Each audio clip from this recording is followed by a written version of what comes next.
When it rains, water naturally flows into local streams and waterways. As areas urbanize and impermeable surfaces like asphalt and concrete increase, more water runs off into these receding waterways instead of soaking into the ground. In developed areas, this added flow often leads to streambank erosion. When banks erode, soil washes into streams, carrying sediment and nutrients that can degrade water quality and harm aquatic life. Erosion can also destabilize slopes, leading to property loss and unsafe conditions. Streambank restoration is the process of repairing these banks, stabilizing slopes, reshaping channels, and improving water quality while creating better habitat for aquatic organisms.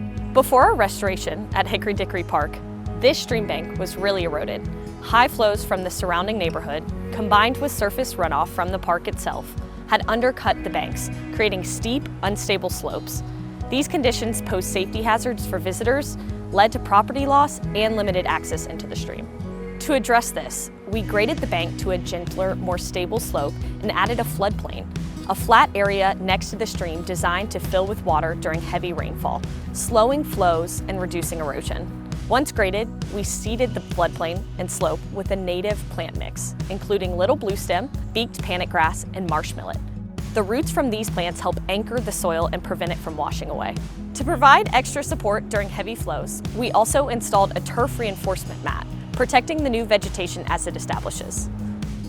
By tackling the issues caused by surface runoff, this restoration improved the aquatic ecosystem at Hickory Dickory Park and created safe, accessible points for visitors to enjoy the stream.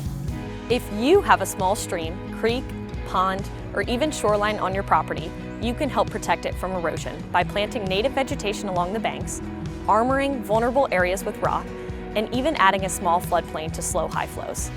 These simple steps not only prevent soil loss, but also improve water quality and provide habitat for wildlife, just like the improvements we've made here at Hickory Dickory Park.